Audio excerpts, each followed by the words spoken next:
Hola, el día de hoy he venido a hablarles acerca de las nociones de declinación y caso. Pero antes de empezar, es necesario que repasemos algunos conceptos. Las lenguas suelen ser clasificadas en diversos criterios que facilitan su análisis. Entre dichos criterios destaca el criterio morfológico, que es aquel que se encarga de estudiar a las lenguas según su composición interna. El criterio morfológico subdivide a las lenguas en tres categorías: monosilábicas, aglutinantes y de flexión. Las lenguas monosilábicas son aquellas cuyas raíces no varían, no se conjugan y sus palabras suelen estar formadas por una sola sílaba. Ejemplos de estas lenguas son el chino, el tibetano y el birmano.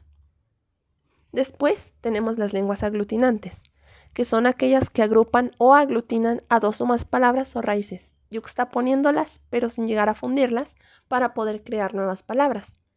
Entre estas lenguas están el turco, el japonés, el coreano, el náhuatl, entre otras. Finalmente, tenemos las lenguas de flexión. Las lenguas de flexión son aquellas cuyas palabras constan de una raíz a la que se le añaden desinencias para expresar número, tiempo, género, modo, etc. Las lenguas de flexión se subdividen en dos categorías: las sintéticas y las analíticas. Las lenguas flexivas sintéticas son las que expresan sus variaciones combinando morfemas con la raíz de una palabra, como el latín o el griego. Y por su parte, las lenguas flexivas analíticas necesitan ayuda de preposiciones y demás elementos auxiliares para poder expresar un mensaje de manera correcta. Entre estas lenguas tenemos el español, el inglés, el francés y muchas otras. Entonces, ¿el latín es una lengua de flexión? En efecto. El latín pertenece, como ya mencioné, a las lenguas de flexión de tipo sintético. Esta lengua se caracteriza porque sus palabras suelen estar formadas por una raíz o un lexema al cual se le agregan desinencias para expresar número, género, tiempo, modo, etc. Dicho de otro modo, las palabras pueden flexionarse. Esta flexión puede ser nominal o puede ser verbal. El latín cuenta con dos tipos de palabras: las variables y las invariables.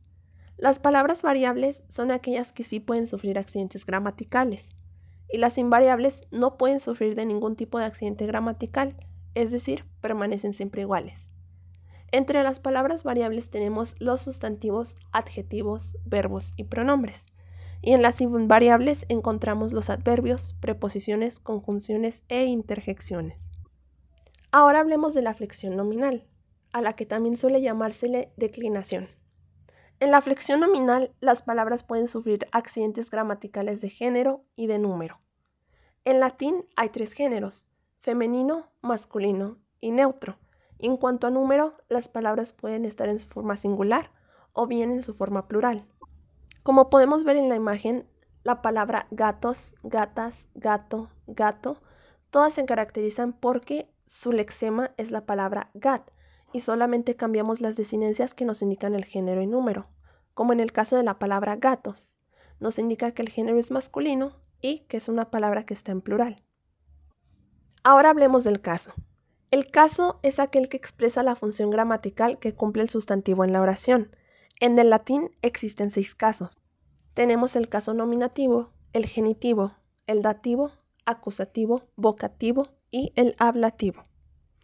El caso nominativo nos indica el sujeto de la oración.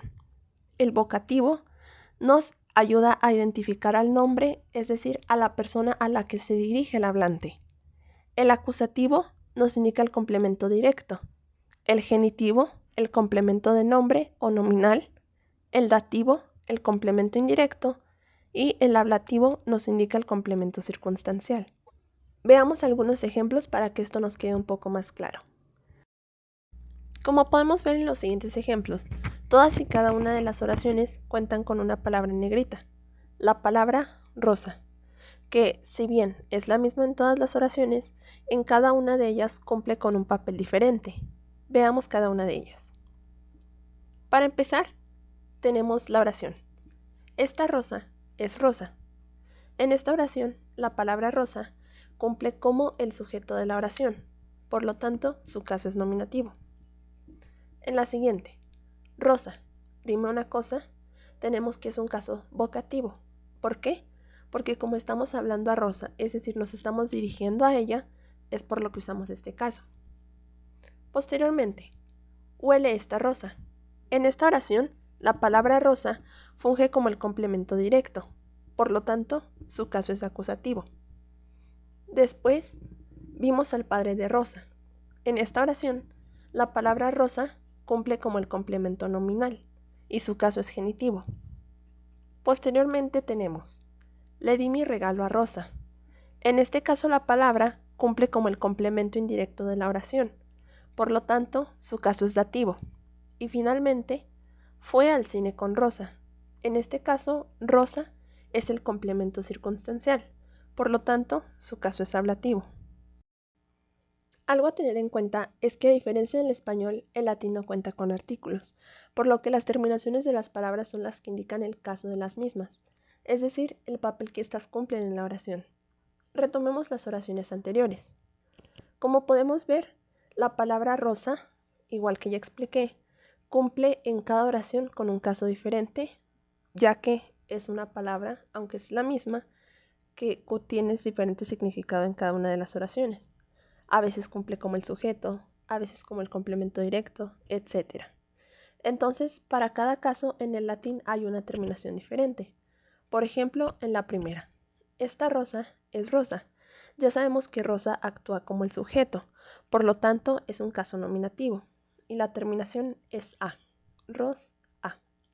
Posteriormente, en la segunda oración, Rosa, dime una cosa, ya sabemos que nos estamos dirigiendo a Rosa, por lo cual es un caso vocativo, y la terminación igualmente es a.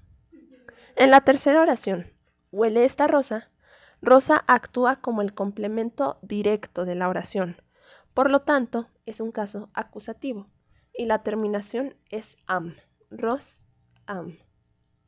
En la siguiente oración, vimos al padre de Rosa. Rosa actúa como el complemento nominal, por lo tanto, su caso es genitivo y su terminación es ae, ros-ae. En la siguiente oración, le di mi regalo a Rosa. Rosa actúa como el complemento indirecto, por lo tanto, su caso es dativo y la terminación en latín sería ae, ros-ae. En la última oración, fue al cine con Rosa. Rosa es el complemento circunstancial. Por lo tanto, nos referimos a un caso ablativo, y la terminación en latín en este caso sería a, rosa. A continuación, podemos ver cómo funciona el latín. Tenemos la función sintáctica, el sujeto, complemento abdominal, objeto indirecto, etc. A cada uno le asignamos su respectivo caso, y para cada palabra habría una terminación en singular y en plural. Por ejemplo, la palabra perro, canis, sería en singular, y en plural sería canes, cuando éste actúa como el sujeto de la oración, y es decir, su caso es nominativo. Ahora hablemos del griego. Al igual que el español y el latín, el griego también es una lengua de flexión, y sus palabras pueden declinarse con 3 géneros, masculino, femenino y neutro. Sin embargo, a diferencia del latín, el griego cuenta con 5 casos. En este caso, nominativo, vocativo, acusativo, genitivo y también el dativo. Y como podemos ver, en cada caso, dependiendo de la función sintáctica que desempeñe una palabra en la oración, va a haber una terminación diferente en cada una de ellas.